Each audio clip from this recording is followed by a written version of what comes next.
Mga munisipalidad sa probinsya sang Iloilo nagpabutsyag sang interes nga pagbakalman sang bakuna batok sa COVID-19. Banwa sang Ahoy, Iloilo nagpain sang 10 milyones pesos nga pondo para sa bakuna.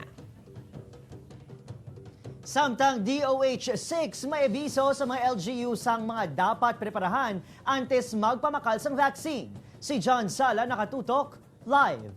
John? Said Kate Adrian tanan ang gusto nga magpabakuna batok sa COVID-19 kag amo na gani nga ang tagsa ka local government units ang nagapangitan na sang pamaagi gud makaangkon sang ini nga bakuna. Apang suno sa Department of Health Region 6, hindi basta-basta ang pagbakal sang bakuna kag dapat nga preparahan ini. Matapos mahitso sa probinsya kag syudad sang Iloilo ang kontrata sa pagbakal sang bakuna batok sa COVID-19 sa kompanya nga AstraZeneca, ginapaabot na sa Department of Health Region 6 ang pagsunod man sa iban pagid nga mga local government units. Nakigsapol subong hapon ang League of Municipalities of the Philippines Iloilo Chapter kay Governor Arthur Defensor Jr. Ang istoryahan ng mga proseso in kaso magbakal man sila sang bakuna. Isang banwa sang Ahoy, Iloilo sa mga una nagpabutsyag sang interes. Suno kay Mayor Jet Rojas, nagpainang LGU sang Ahoy sang 10 million pesos nga budget para diri. Kita na kung sino nga problema. So hindi man natong pwede nga i-salig lang initanan sa national government at sa provincial government. So kung nagabulig ang LGU, mas mamulo mag-ansa atong tanan. Bakuna man halin sa AstraZeneca ang luyag sang alkalde nga Baclon. Napasa man nato mas barato ini compare sa Moderna, sa Pfizer, sa Sinovac. Mas barato kayo ang AstraZeneca kasi iya man siya nga produkto sa United Kingdom. Apang suno sa Department of Health Region 6 antes magpamakal sang bakunang mga LGU, dapat nga checkyaron ani ang kasarang sang pasilidad sang banwa. Dapat pay baayo nga cold storage ang LGU kung sa diin ipahamtang ang mga bakuna.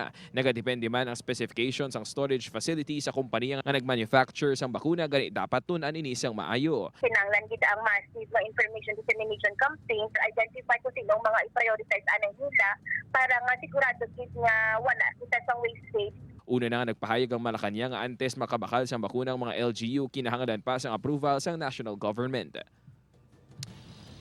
Said suno kay Mayor Jet Rojas nga sa ila pag sinapol kaina sa opisina niya Governor Arthur Defensor Jr. ila nga naistoryahan amo ang COVID-19 cases subong sa probinsya sang Iloilo kag ang vaccination plan sang probinsya sang Iloilo tagsa ka alkalde ang naghatag ban sang ila nga suhestyon.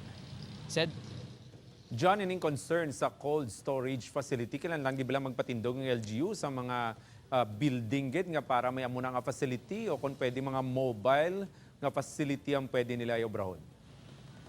Said sudo sa Department of Health Region 6 no antes makabakal dapat sang vaccine ang tagsa ka local government unit, dapat may ara sila sang cold storage facility nga daan. Wala man sila nag-specify nga dapat building gid ini o kun mobile, basta dapat sarang sini nga ma-store ang vaccine nga ilang baklon.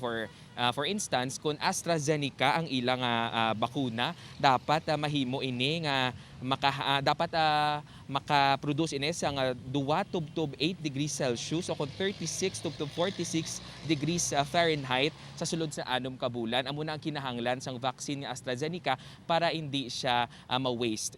Said. Madamang salamat, John Sala.